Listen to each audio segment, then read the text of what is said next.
चलिए एक बार फिर से बोलेंगे, चर राशियां क्या होती हैं? वे राशियां जिनका मान प्रत्येक समीकरण के लिए अनिश्चित होता है अर्थात बदलता रहता है, चर राशियां कहलाती हैं। एक बार फिर से बोलेंगे, वे राशियां जिनका मान प्रत्येक समीकरण के लिए अनिश्चित होता है अर्थात बदलता रहता है, चर राशियां कहलाती हैं। क्लियर? पहली टॉपिक ये क्लियर हुई। एक एक सूत्र, एक एक परिभाषा आपको मुंह जबानी याद होना चाहिए। अगर हम लोग बहुपद की चर्चा किए, बहुपद हम पढ़े, ध्यान से सुनिए, अगर हम पढ़े तो कोई भी पूछ सकता है, आपसे पूछेगा कि भाई बहुपद की परिभाषा बताओ, चर राशियां क्या होती हैं, अचर राशियां क्या होती हैं, बीजीय व्यंजक क्या होता है, एक एक के बारे में आज हम चर्चा कर लेंगे, चूंकि आपका ये चैप्टर समाप्त हो गया। बोलो क्लियर? तो एक बार फिर से बोलेंगे, चर राशियां वे राशियां जिनका मान प्रत्येक समीकरण के लिए अनिश्चित होता है अर्थात बदलता रहता है, चर राशियां कहलाती हैं। अब देखो अचर, इसके बाद आप जान गए एग्जाम्पल, इसमें क्या होगा, एक्स वाई जेड टी हो गया है ना, ये सब क्या है? हमारी चर राशियां हैं। लेकिन अब हम बात करेंगे अचर राशियां, जिसको हम कांस्टेंट कहते हैं। अच्छा बताओ, जब कहीं लिखा है एक, तो क्या एक बदल के दो हो जाएगा ऑटोमेटिक? नहीं होगा। दो है तो दो ही रहेगा, तीन है तो तीन रहेगा, 1/2 है 1/2 रहेगा, √2 है तो √2 रहेगा। क्या मान उसका बदल जाएगा? नहीं बदलेगा। तो हम बात करेंगे किसके बारे में? अचर राशियां क्या होती हैं? तो हम कह सकते हैं जिनका मान परिवर्तित नहीं होता है। किसके लिए नहीं परिवर्तित होता? प्रत्येक समीकरण के लिए परिवर्तित नहीं होता। तो हम क्या कहेंगे? वे राशियां जिनका मान प्रत्येक समीकरण के लिए निश्चित होता है अर्थात बदलता नहीं है, अचर राशियां कहलाती हैं। बोलो क्लियर?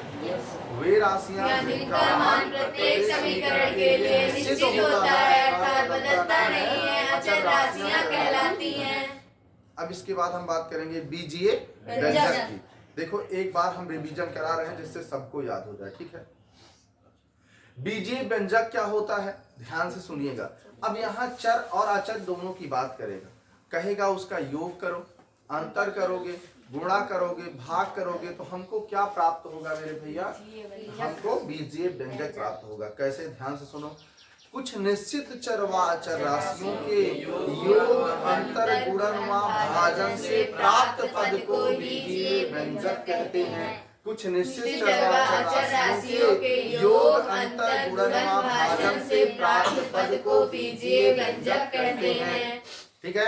कुछ निश्चित चर व अचर राशियों के योग, अंतर, गुणन व भाजन से प्राप्त पद को बीजीय व्यंजक कहते हैं। कुछ निश्चित चर व अचर राशियों के योग, अंतर, गुणन व भाजन से प्राप्त पद को बीजीय व्यंजक कहते हैं। अब जैसे x चर है, अचर हमारा 1 है, तो x + 1 क्या हुआ? बीजीय व्यंजक। x - 1 क्या हुआ? बीजीय व्यंजक। क्लियर हो गया? तो इस हिसाब से अगर हम बीजीय व्यंजक की बात करते हैं तो यहाँ पर क्या होगा? कुछ निश्चित चर व अचर राशियों के योग, अंतर, गुणन व भाजन से प्राप्त पद को बीजीय व्यंजक कहते हैं। ये बात क्लियर हो गई? चलिए अगली हेडिंग है आपकी, बहुपद होता क्या है, जरा इसके बारे में सीखें। ठीक है? अब देखो बहुपद का मतलब है प्रत्येक बीजीय व्यंजक जो होता है वो चर x में बहुपद होगा, अगर चर y है तो y में बहुपद होगा, चर z है तो z में बहुपद होगा, अगर चर t है तो t में बहुपद होगा। क्लियर हो गया ना? प्रत्येक बीजीय व्यंजक चर x का बहुपद कहलाता है या चर y का बहुपद कहलाता है। जिस चर में रहेगा उस चर का वो बहुपद कहलाता है। क्लियर हो गया ना? प्रत्येक बीजीय व्यंजक जिस चर में होगा उस चर का बहुपद कहलाएगा। जैसे x में है तो x का बहुपद, y में है तो y का बहुपद, अगर हमारा z में है तो z का बहुपद, अगर t में है तो t का बहुपद होगा। बोलो क्लियर? एक बार फिर से सुनिएगा। प्रत्येक बीजीय व्यंजक चर x का बहुपद कहलाता है।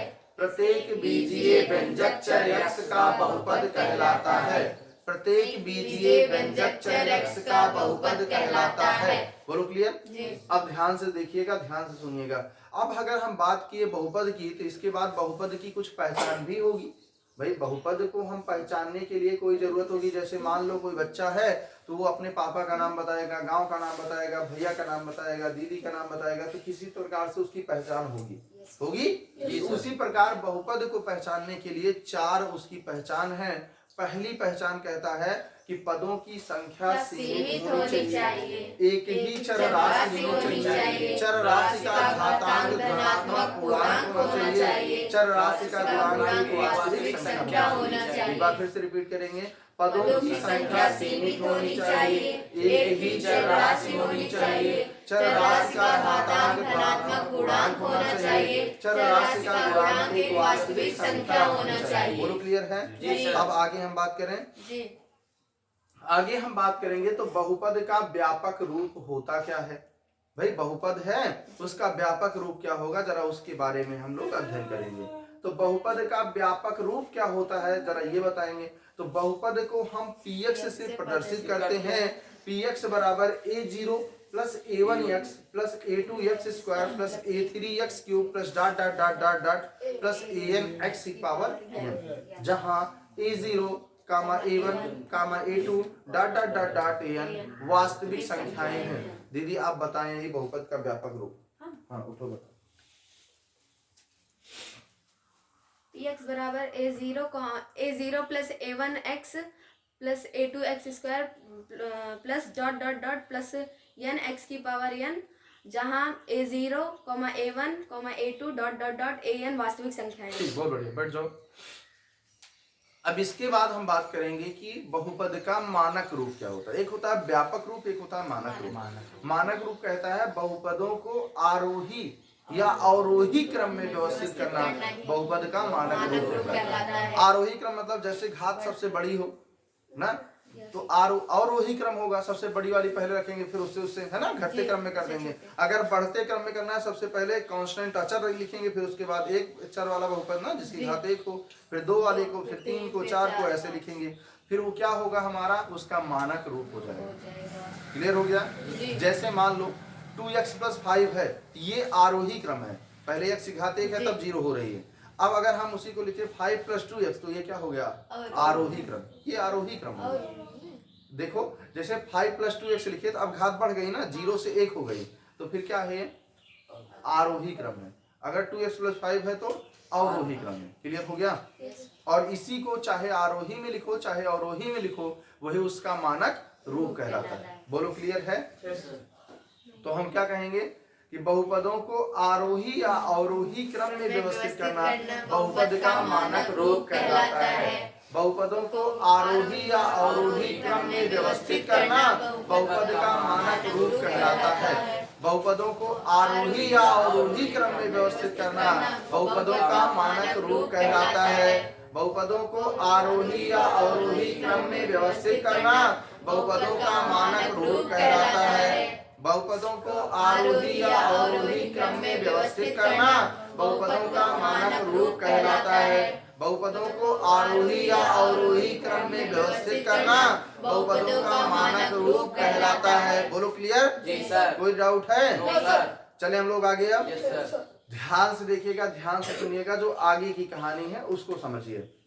अब इसके बाद आरोही क्रम अगर कोई जानना चाहे तो आरोही क्रम क्या होता है। आरोही क्रम क्या है, बढ़ते हुए क्रम को आरोही क्रम कहते हैं, घटते हुए क्रम को अवरोही क्रम कहते हैं। बात समझ में आ गई ना?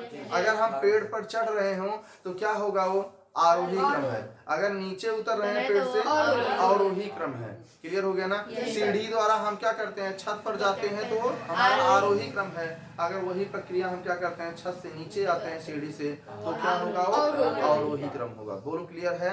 अब ध्यान से सुनिएगा, ध्यान से समझिएगा। आगे बहुपद की घात क्या होती है, तो बहुपद की घात क्या होती है जरा उसके बारे में सीखेंगे। दिए हुए बहुपद में चर की सबसे बड़ी घात ही बहुपद की घात कहलाती है। दिए हुए बहुपद में चर की सबसे बड़ी घात बहुपद की घात कहलाती है। बोलो क्लियर? दिए हुए बहुपद में चर की सबसे बड़ी घात बहुपद की घात कहलाती है। बोलो क्लियर है? ईमानदारी से बताओ, क्लियर है सबको? चले आगे। चलिए इसके बाद हम आगे बढ़ते हैं। तो एक बात ये जानिएगा कि यहाँ पर हम थोड़ा सा ये भी जान ले पहले कि बहुपद का शून्यक क्या होता है। तो सबसे लास्ट हेडिंग लिखाए हैं, लेकिन हमने कहा पहले इसके बारे में चर्चा किया जाए कि बहुपद का शून्यक क्या होता है, अगर आपसे कोई पूछे। ठीक है? तो जो हमारा बहुपद का शून्यक होता है वो होता क्या है वास्तव में, तो क्या कहते हैं बहुपद के शून्यक में, किसी चर राशि का वह मान जिसके संगत किसी बहुपद जिसके संगत किसी बहुपद का मान शून्य हो जाता है उस बहुपद का शून्य कहलाता है। किसी चर राशि का वह मान जिसके संगत किसी बहुपद का मान शून्य हो जाता है उस बहुपद का शून्य कहलाता है। क्लियर?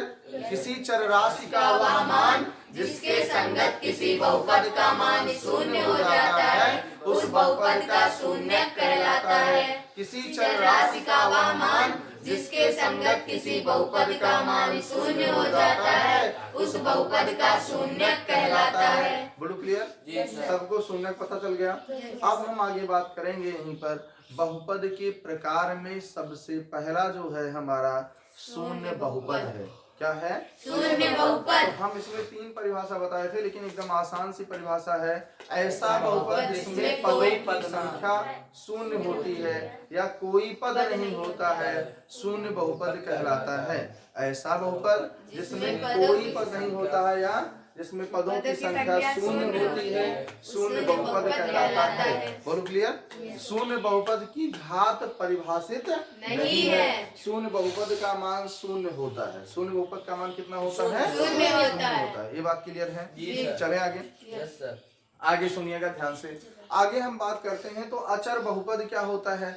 ऐसा बहुपद जिसमें चर की घात शून्य होती है, अचर बहुपद कहलाता है। ऐसा बहुपद जिसमें चर की घात शून्य होती है, अचर बहुपद कहलाता है। सब लोग बोलेंगे ऐसा बहुपद जिसमें चर की घात शून्य होती है अचर बहुपद कहलाता है।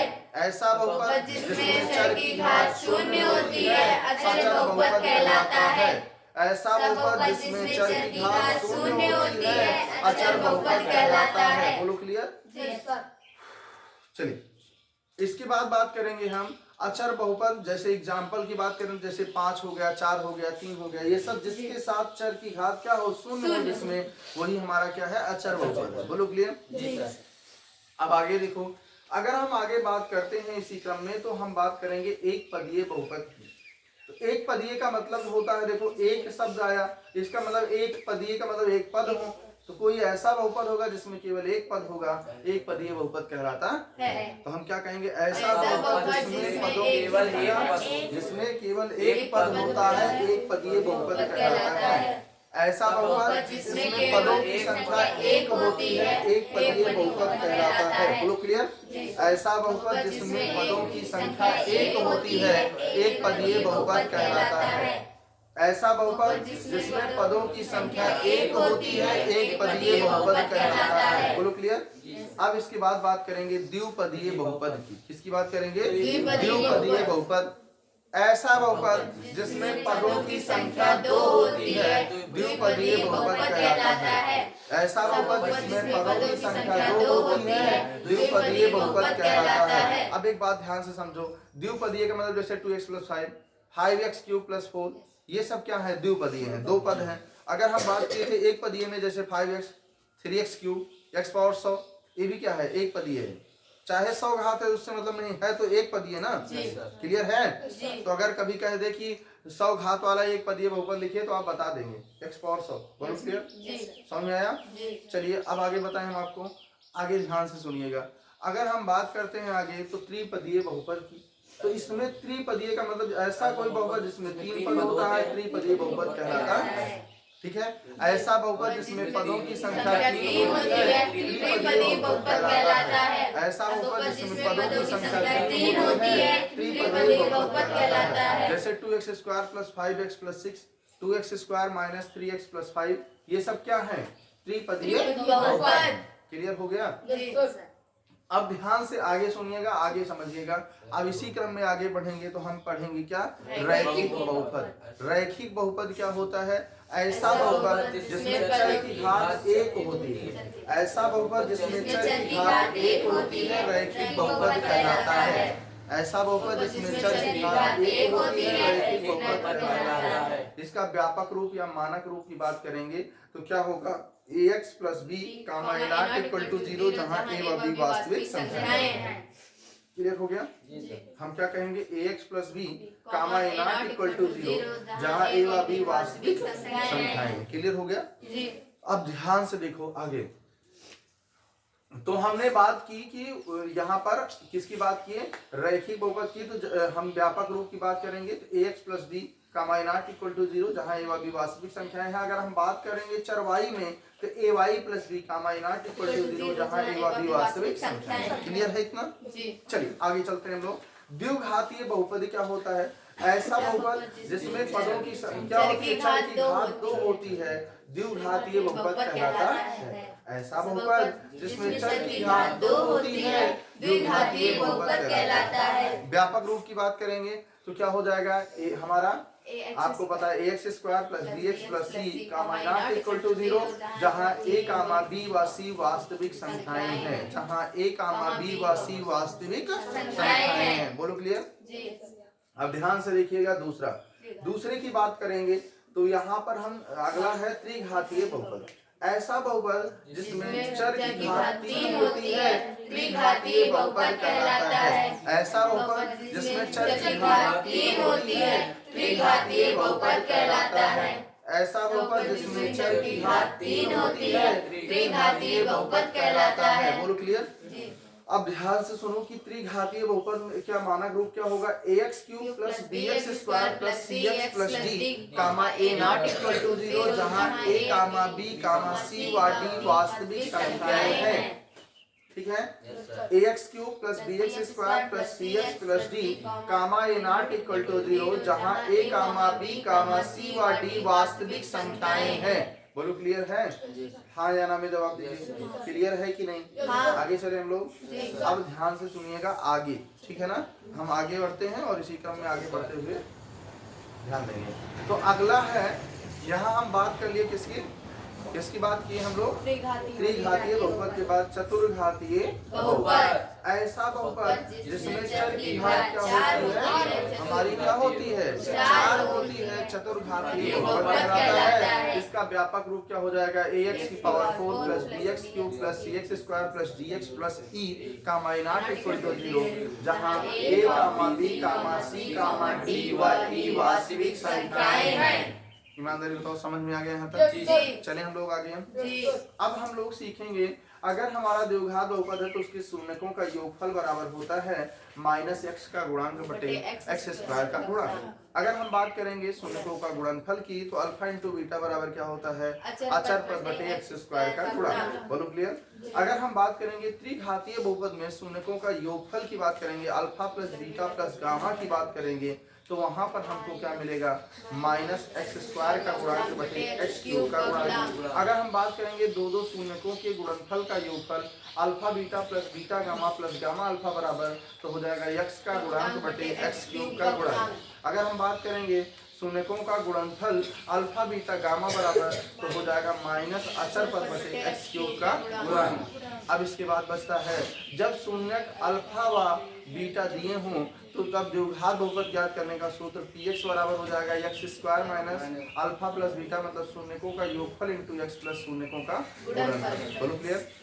अब उसके बाद अगर हम बात करेंगे जब शून्यक अल्फा बीटा व गामा दिए हों तो त्रिघातीय बहुपद ज्ञात करने के लिए तब हम वहां बात करेंगे किसकी? त्रिघातीय बहुपद ज्ञात करने का सूत्र होगा px बराबर x cube minus alpha plus beta plus gamma into x square plus alpha beta plus beta gamma plus gamma alpha into x और माइनस कितना? Alpha beta gamma. यहाँ पर आपका चैप्टर ये समाप्त होता है, आपकी टॉपिक सभी कंप्लीट होती हैं।